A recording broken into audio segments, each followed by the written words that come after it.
வணக்கம் மாணவர்களே. இவ்வலகிலே நாம் மனிதனின் இயைபாக்கமும் ஒரு சீர்திடநிலையும் என்ற விடயம் தொடர்பாக எமது கவனத்தை செலுத்த உள்ளோம். இவ்வலகை கற்பதன் மூலம் இயைபாக்கம் என்றால் என்ன, இயைபாக்க வகைகள், வாங்கிகள், விளைவு காட்டிகள் என்பவை தொடர்பாக நாம் சற்று விரிவாக ஆராய்வோம். இயைபாக்கம் என்பது அகப்புற சூழல் மாற்றங்களுக்கு ஏற்ப உடற்செயற்பாடுகளை ஒழுங்கமைக்கும் செயல்முறையை குறிக்கும். அதாவது இயைபாக்கம் என்னும்போது அக புற சூழல் நிலைமைகளில் ஏற்படும் மாற்றங்களை இனங்கண்டு அதற்கான தூண்டற்பேற்றை காட்டி உடலின் அகச்சூழலை மாறாது பேணுதல் என்பதை குறிக்கும். இப்பொழுது உங்களுக்கு சில சந்தேகங்கள் எழக்கூடும். அது என்ன அகச்சூழல், புறச்சூழல், தூண்டற்பேறு என்ற புதிய பதங்கள் உங்களுக்கு சில சந்தேகங்களை ஏற்படுத்தி இருக்கக்கூடும். ஆகவே நாம் அது தொடர்பாக மேலும் சற்று விரிவாக சிந்திப்போம். அகச்சூழல். இங்கு நான் அகச்சூழல் என குறிப்பிடுவது யாதெனின் அங்கியொன்றின் உடல் அதனுடைய அகச்சூழலாக கொள்ளப்படுகிறது. ஒரு மனிதனை எடுப்போமாயின் மனிதனுடைய உடல் அவனுடைய அகச்சூழலாக கொள்ளப்படுகிறது. அவ்வாறாயின் புறச்சூழல் என்பது யாதெனின் அங்கியினுடைய உடலுக்கு வெளியே உள்ள சூழல் புறச்சூழலாக கொள்ளப்படும். இயைபாக்க வகைகள் என்று நோக்குவோமாயின் மனிதனில் ஒன்றுடன் ஒன்று தொடர்புபட்ட எனினும் முற்றிலும் வேறுபாடான இரண்டு இயைபாக்க வகைகள் காணப்படுகிறது. ஒன்று நரம்பு இயைபாக்கம், மற்றையது இரசாயன இயைபாக்கம். நரம்பு இயைபாக்கம் என்றால் என்னவென நோக்குவோமாயின் நரம்பு இயைபாக்கமானது நரம்பு தொகுதி எனப்படும் விசேடமான தொகுதியினால் கட்டுப்படுத்தப்படும் இயைபாக்கமாகும். இதன்போது கணத்தாக்கம் நரம்புகளினூடாக கடத்தப்பட்டு குறித்த விளைவு காட்டிகளை அடைகிறது. அதாவது இங்கு கணத்தாக்கம் என்பது யாதெனில் நரம்பினூடாக கடத்தப்படும் ஒரு வகையான தகவல்.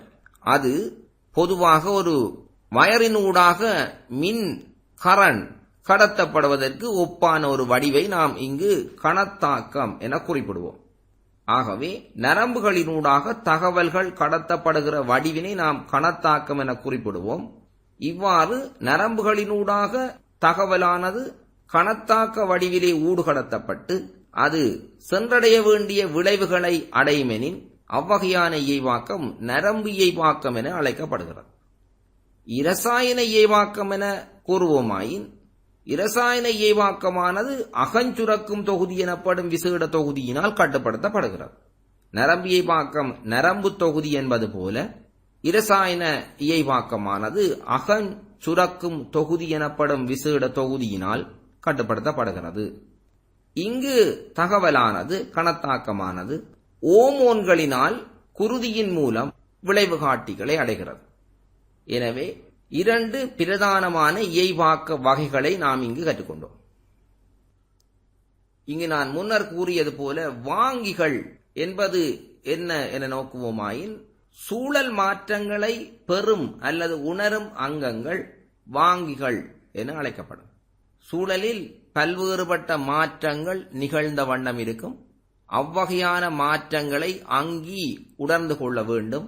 அவ்வாறு உணர்வதற்காக அங்கிகளில் காணப்படும் அங்கங்களே இவ்வகையான வாங்கிகள் என அழைக்கப்படுகிறது. மனிதனை பொறுத்தவரை பிரதானமாக 5 வகையான வாங்கிகள் காணப்படுகிறது. ஒன்று கண், காது, மூக்கு, நாக்கு, தோல் என நாம் ஐம்புலன்கள் என அழைக்கப்படும் 5 வாங்கிகள் மனிதனிலே காணப்படுகிறது. இவ்வாங்கிகள் மூலம் சூழலில் ஏற்படும் மாற்றங்களை மனிதன் உணர்ந்து கொள்கிறான். அவ்வாறெனின் விளைவு காட்டிகள் என நாம் சிந்திப்போமாயின் அகப்புற சூழல் மாற்றங்களின் காரணமாக ஏற்பட்ட தூண்டல்களுக்கு, அதாவது அகப்புற சூழலில் ஏற்படும் மாற்றங்களை வாங்கிகள் மூலம் நாம் பெற்றிருக்கிறோம். அவ்வாறு வாங்கிகள் மூலம் பெறப்பட்டவை தூண்டல்கள் என அழைக்கப்படும்.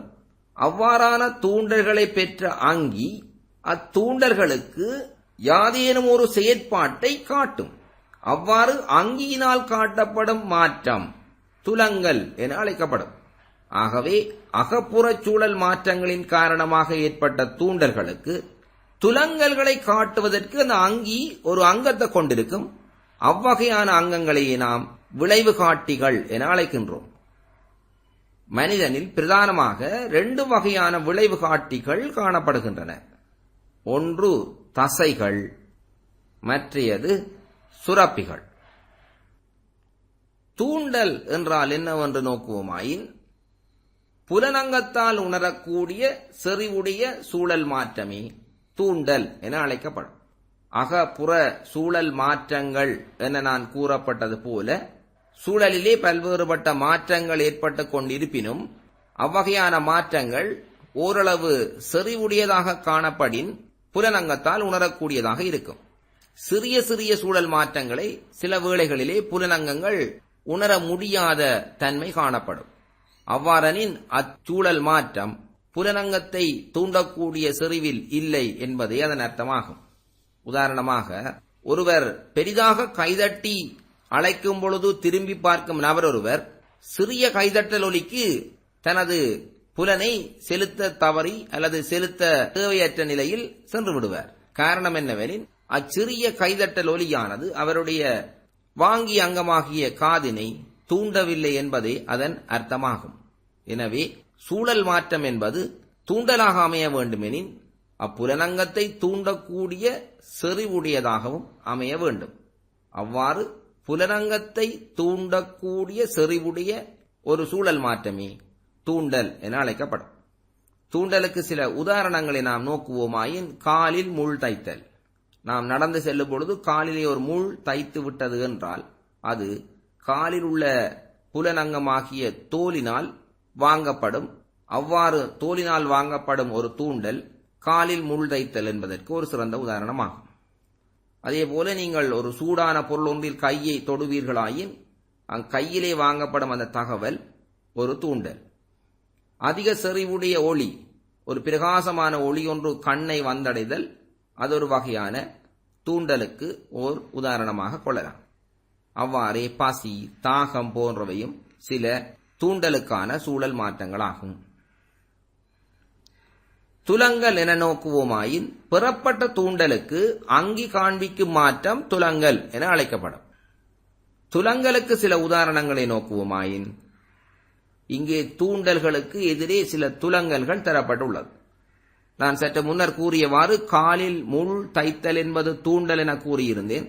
அவ்வாறு காலில் முள் தைத்து விட்டதென்றால் அங்கி காலை மேலே உயர்த்தும். அவ்வாறு காலை மேலே உயர்த்திய செயற்பாடு அவ்வங்கியினால் காண்பிக்கப்பட்ட துலங்கலாக கொள்ளப்படும். அவ்வாறே இங்கு சில தூண்டல்களும் அதற்கு அங்கி காட்டக்கூடிய துலங்கல்களும் முறையாக உங்களுக்கு நேரே தரப்பட்டுள்ளது. சூடான பொருளிலே கைப்பட்டவுடன் நீங்கள் கையை அப்பால் இழுத்துக் கொள்வீர்கள். ஆகவே சூடான பொருளில் கைப்பட்ட செயற்பாடு தூண்டலாக அமையும். கையை அப்பால் இழுத்துக் கொண்டது அவ்வங்கி காட்டிய துலங்கலாக கொள்ளலாம். அதிக செறிவுடைய ஒளியை கண்ணை அடைதல் ஒரு தூண்டல் என கொள்வோமாயின் கண்களை மூடிக்கொள்ளல் துலங்கலாக அமையும். இங்கு நாம் தூண்டலை பெற்ற அங்கங்களையும் தூண்டலுக்கு அங்கி துலங்கலை காண்பித்த அங்கங்களையும் நாம் மனதிலே கொள்ள முடியும். உதாரணமாக, காலிலே முள் தைத்தல் என்ற செயற்பாட்டை தூண்டல் என கொள்ளின் அத்தூண்டல் வாங்கப்பட்ட வாங்கி காலில் உள்ள தோள்கள் என குறிப்பிடலாம். அங்கி காட்டிய துலங்கலாக காலை மேலே உயர்த்திய செயற்பாடாக கருதி அங்கே துலங்கலை காண்பித்தது காலில் உள்ள தசைகள், அது விளைவு காட்டியாக கொள்ளப்படும். அவ்வாறே அதிக செறிவுடைய ஒளி கண்ணை அடைதல் என்றது ஒரு தூண்டல். அங்கு வாங்கி உங்களுக்கு தெரியும், ஒளியை வாங்கி கண்களை மூடிக்கொள்ளல் கண்ணில் உள்ள இமை மூடி தசைகளை குறிக்கும். அவ்வாறே ஒரு உணவை கண்டவுடன் வாயில் உமிழ்நீர் சுரத்தல் என்பதும் தூண்டல் துலங்கலுக்கான சிறந்த உதாரணமாக கொள்ளலாம். அங்கே வாங்கி காணுதல் கண், துலங்கல் உமிழ்நீர் சுரத்தல், விளைவு காட்டியாக உமிழ்நீர் சுரப்பி என கொள்ளலாம். ஆகவே அங்கிகளில் எவ்வாறு சூழல் மாற்றங்களை உணர்தல் தூண்டல், அச்சூழல் மாற்றங்களுக்கு அங்கிகள் காட்டும் துலங்கல், தூண்டல் துலங்கல்களுடன் தொடர்புடைய அங்கங்கள் வாங்கிகள், விளைவு காட்டிகள் என்பவற்றையும் நாம் இவ் அலகின் மூலம் கற்றுக்கொண்டோம்.